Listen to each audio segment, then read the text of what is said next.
வணக்கம். விலைவாசி உயர்வை கட்டுப்படுத்த வேண்டும், குறைந்தபட்ச சம்பள உயர்வை அதிகரிக்க வேண்டும், அதே போல பொதுத்துறை நிறுவனங்களை தனியார் மயமாக்குவதை கைவிட வேண்டும், புதிய பென்ஷன் திட்டத்தை கைவிட வேண்டும், ஒப்பந்த தொழிலாளர்களை நிரந்தரம் செய்ய வேண்டும், வேலை வாய்ப்புகளை உருவாக்க வேண்டும் உள்ளிட்ட பல்வேறு அம்ச கோரிக்கைகளை முன்வைத்து இன்று ஜூலை 9ஆம் தேதியான இன்று பொது வேலை நிறுத்தத்திற்கு மத்திய தொழிற்சங்கங்கள் அழைப்பு விடுத்திருக்கின்றன.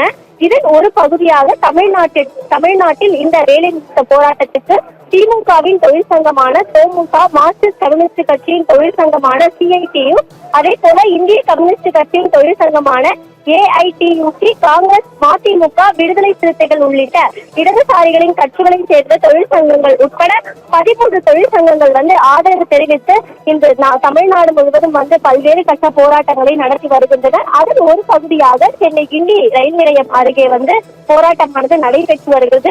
கிட்டத்தட்ட பல்வேறு தொழிற்சங்கங்களை சேர்ந்த கிட்டத்தட்ட 13 தொழிற்சங்கங்களை சேர்ந்த ஏராளமான தொழிலாளர்கள் கிண்டி பேருந்து நிலையம் அருகே போராட்டத்தில் ஈடுபட்டு வருகின்றனர். இந்த பல்வேறு அம்ச கோரிக்கைகளை வலியுறுத்தியும் அந்த பொது வேலை நிறுத்தத்திற்கு ஆதரவு தெரிவித்தும் இந்த போராட்டமானது நடைபெற்று வருகிறது. போராட்டத்தில் ஈடுபட்டிருக்கக்கூடிய தொழிற்சங்கங்களை சேர்ந்தவர்களை போலீசார் போராட விடாமல் தடுத்து நிறுத்தியதன் காரணமாக தரையில் அமர்ந்தவாறே கோஷமிட்டபடி போராட்டத்தில் ஈடுபட்டு வரக்கூடிய அந்த காட்சிகளை தான் நாம் பார்த்து வருகிறோம். இந்த நிலையில் போலீசார் போராட்டத்திற்கு மறுப்பு தெரிவித்து தற்பொழுது போராட்டத்தில் ஈடுபட்டு வரக்கூடியவர்களை குண்டு கட்டாக தூக்கி கைது செய்து வரக்கூடிய அந்த காட்சியை தான் நாம் நேரடியில் பார்த்து வருகிறோம்.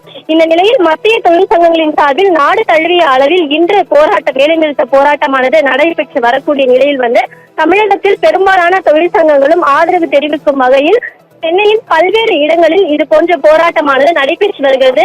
சென்னை கிண்டி பேருந்து நிலையம் அருகே நூற்றுக்கணக்கான தொழிற்சங்கங்களை சேர்ந்த நிர்வாகிகள் தற்பொழுது போராட்டத்தில் ஈடுபட்டு வருகின்றனர். அவர்களுக்கு மறுப்பு தெரிவித்து போலீசார் போராட்டத்தில் ஈடுபடக்கூடியவர்களை கைது செய்து வருகின்றனர்.